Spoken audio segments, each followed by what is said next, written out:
The doctor is in. Hunger is a global health concern, and it continues to exist despite the efforts to minimize it. I'm Dr. Freddie Gomez, and in observing World Food Day, let's take a look at the factors that contribute to the problem of hunger and ways in which we may solve them.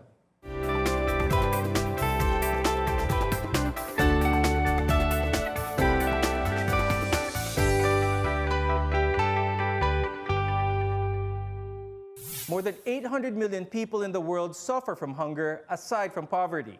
Changes in our diet, eating habits, and the inability to access affordable and nutritious food sources make the situation even worse. This World Food Day, the Food and Agricultural Organization of the United Nations calls on various sectors to make healthy and sustainable diets affordable and accessible to everyone. The body believes achieving zero hunger isn't enough by just addressing it. Nourishing people and nurturing the planet at the same time could be the key. And joining us in our discussion on hunger and nutrition, we have on the program Dr. Mers Makalintal. She's a pediatrician and clinical nutrition support specialist from the Makati Medical Center. Welcome to the program once again, Doctora. Thank you for having me again. Now, the topic is about hunger and how to properly address this and hopefully be able to end it. But before we go on to that, can we define first what exactly is hunger? Is it basically just the feeling we get when we aren't able to eat? Yeah, basically, hunger is a feeling of a person when there is lowering of the fuel. And basically, the fuel of the body is from the food that we take in. And each food that we take in composed of the macronutrients and micronutrients to sustain a healthy living. Okay. Now, what is the recommended amount of food that a human being should take in a day? That's a very good question. Generally, a person should eat at least 5 times a day, 3 big meals and 2 small snacks. Okay. Of course, that would be spread out in 24 hours. When we talked about meal, we talked about healthy diet. But in general, majority, if you're going to picture what a pinggang Pinoy is, which is the ideal balanced diet and a healthy diet, it composes of a big chunk of it composed of a carbohydrates, a portion of that is your protein, and another portion of that will be coming from your fats as well, and also with a lot of waters, at least 6 to 8 times a day of drinking water. Okay. Now, do you think, Doctora, at this time and age where a lot of people are so busy, they're so on the go, do you think the available food that people eat is able to sort of target or meet that expectation of that pinggang Pinoy? Majority of our food, of course, with the modern world industrialization and commercialism, there are several available foods in the market which are not so healthy in terms of it's easy to cook, easy to access, no? And we know very well that this processed food contains a lot of additional salt, additional sugar, and additional fat. So that makes it not healthy in a sense. Okay. Now, let's talk about the major effects naman of hunger. What are the major effects, especially in children? What can this lead to? The basic foundation for growth and development is actually nutrition. And we know very well that we can get that from food. Right. Okay? If a certain family or a certain population weren't able to afford or to get that sources of food, eventually they can go into malnutrition. And malnutrition has a temporary and a permanent effect on these kids, especially the first 1,000 days of these children, and they even go beyond up to 5 years of age. Studies have shown that children in their critical age group, wherein the brain is developing, they found out that it decreases their IQ, it gives them a very low cognitive, and what is very alarming is that they found out that these children would eventually become aggressive, social aggressiveness. If you catch them in the first critical window, right, which is the first 1,000 days of their life, you can actually reverse some of it. But if you go beyond that, probably we cannot do anything about it. That's why it is very important. It's being given an emphasis on the first 1,000 days of these children. Okay. Now, could diseases in adulthood, could those be attributed to the situation when that person was younger, some malnutrition when they were younger? Yes, definitely. There is a theory about Barker's theory saying that during pregnancy, when the mother is having starvation, okay, in the development of this infant during conception, they have a decrease in numbers or immaturity of their organ systems that will eventually can dictate their future illness, such as hypertension, diabetes, and cancer. We have further questions to ask you, Doctora, but first we have to pause for a quick break. Changing climate all over the world, as well as changing landscape on how we live, are affecting the supply and access to food sources. What can we do to counter these problems? Stay tuned to Med Talk Health Talk, only on CNN Philippines.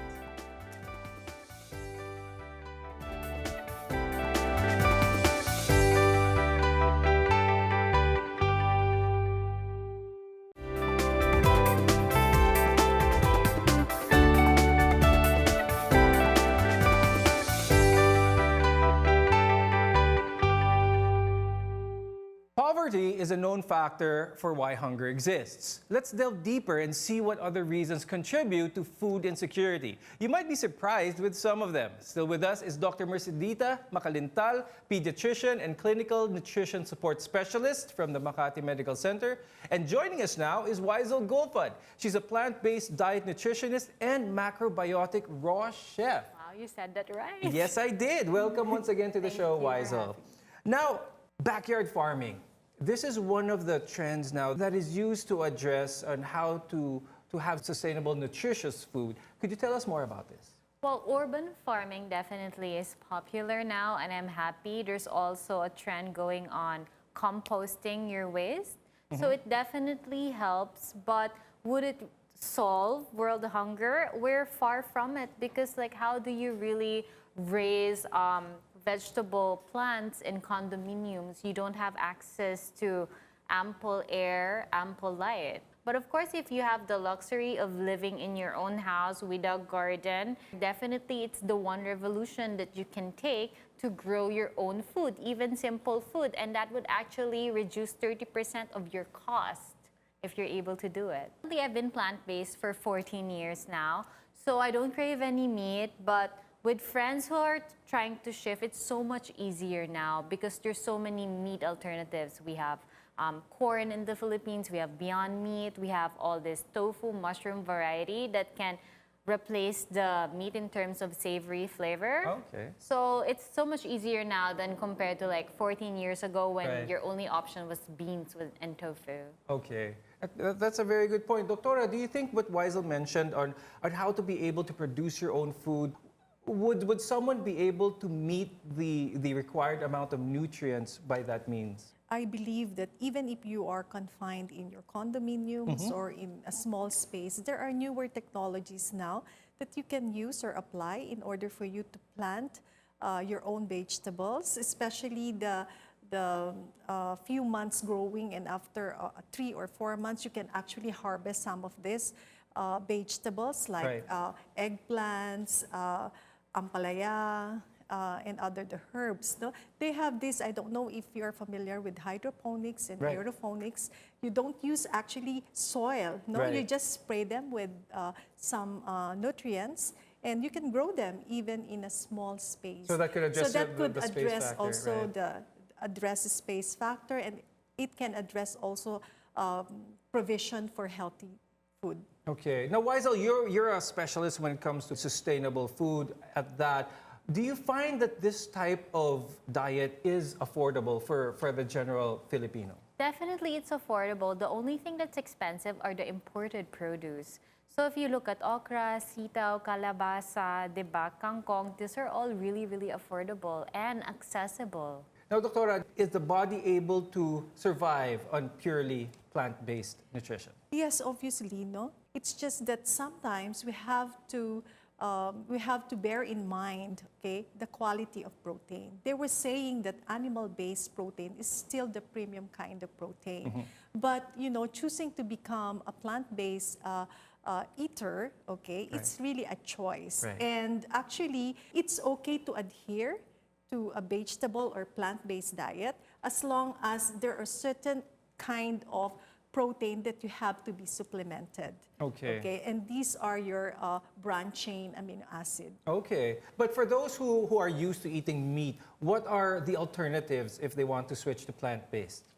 Broccoli is high in protein, tofu is high in protein, lentils, beans, and then there's also a lot of plant-based meat now. Like, for example, Beyond Meat has actually higher levels of protein than beef. If you rely on plant-based protein, you won't go overboard and you won't have the risk of ruining your hormones or being really imbalanced because the body, whatever it doesn't need, can just, excrete it. Right. Whereas it's so hard for the body to just ward off animal-based protein because it's hard protein and it's acidic. Okay. So do you think also, Doctora, that can they choose to have their children as young as possible to be on plant-based as well? Yes, it's okay to for them because that is their choice. But as I have said, they have to be guided as well because they are growing. There are Right. certain macronutrients that are necessary, especially for their brains. I just thought about those who might decide for the kids to go on plant-based. They might be teased a lot in school because of the baon that they bring. It's like a piece of broth. Are there any snacks that you could think of that is plant-based, that is good to eat, good to carry around, easy to carry around as well? Yeah, who wouldn't like, pistachios or walnuts or dates and figs and all these dried fruits, diba?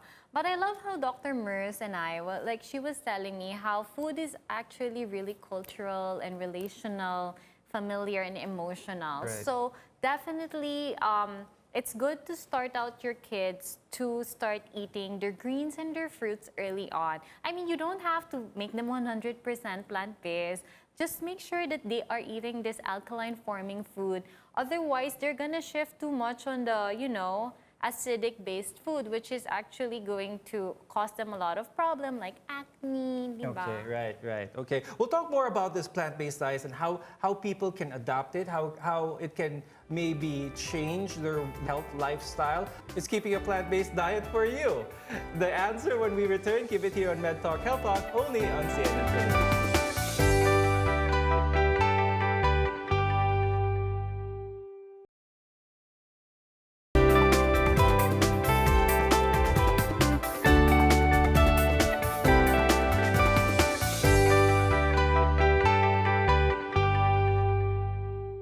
Before we were introduced to processed food and food products, which are high in refined sugar, salt, and fats, organic produce dominated the market. Is organic farming the key in eliminating hunger? Still with us is Dr. Mers Macalintal and Ms. Weisel Gulfan. So the question here is being plant-based sustainable, and is organic farming really the key for people to not just have a sustainable, healthy lifestyle, but for just everyone, just the whole planet in general? What do you think, Weisel? For one thing, going plant-based is the most sustainable diet. It is also the kindest diet. Can you imagine a pound of beef consumes 15 liters of water, 15,000 liters of water, Right. Followed closely by lamb. And then at the bottom, the ones who consumes the least water is vegetable. And also what trended the Amazon fire, it was started by cattle farmers who was trying to clear land to raise cattle. So yes, Okay. the most sustainable diet is plant-based. Now, Doctora, do you think that having a plant-based diet, sustainable diet at that, could be a tool for our Filipinos who are at that poverty level to be able to address their nutritional needs? Nutrition does not have to be expensive, Right. okay? Just teaching them, the Filipino people, what are the nutritious food available in their surroundings. And they can also plant their own vegetables, as we have said earlier. So I think sustainability in terms of a healthy diet is not really expensive. It's not impossible, only if we have to give them the tool and the knowledge on how to do it. Diet is have a multifactorial influence. No? It can be influenced by religion, it can be influenced by culture, it can be influenced by even social media can influence you on what kind of diet you're going to adhere. So whatever diet it is that you prefer to, make sure that you have the right amount of macronutrients and micronutrients. But do you think plant-based diet is something that anyone who thinks about trying it can jump into? Or do you think that they should sort of pass by their doctor first, have a checkup, get a good blood test, see where they are before they jump into it? Yes, I think that would be the best. We need to guide them before they can jump into this kind of diet. Because, for example, if a child is on its tender years or tender age, wherein they needed a lot of different macronutrients for brain development, for body development, okay? They need to be analyzed first if they are healthy enough to be on this kind of restrictive diet. Also, when you are on your elderly or when you are in your growth spurt, okay, wherein there's a certain macronutrients that is needed for that particular stage of your life. So it is very important they have to be guided first. You cannot just jump into it because you heard that your friend is sexier when they are into a vegetable diet or a plant-based diet. I think it would still be better and wise to ask your doctor. If someone came up to you and says, "Hey, Wiesel, what is a plant-based diet and how can it help me?" What would be your reply to that? Plant-based diet is eating like whole foods and preferably by the season. Both? If you eat by the season, then you're mostly going to consume organic by nature. Then you are paying for organic food that's so affordable, right? Okay. Do you have a message for our viewers, Doctora? Well, first and foremost, I would like to tell the viewers, especially the mom, that a balanced diet is very important in a window of opportunity, which is the first 1,000 up to 5 years of age of a child. It is also important that you have to teach your children to eat healthy as early as during conception, because you influence their eating habit as early as that. And Wiesel? For those who want to join in the wagon of eating a plant-based diet, make sure that you eat it whole, like whole foods, not the processed kind, and try to take your ingredient by the season. That about wraps up our episode on World Food Day. Hope everyone was able to gain some insights on being plant-based and how nutrition can really start at an early age. So I'd like to thank my guest, Ms. Wiesel Golfan, for joining us, and of course, Dr. Merce Macalinta. Thank you also. And please do join us again next week as we give you more information that lets you take control of your health. I'm Dr. Freddie Gomez. Thank you for watching.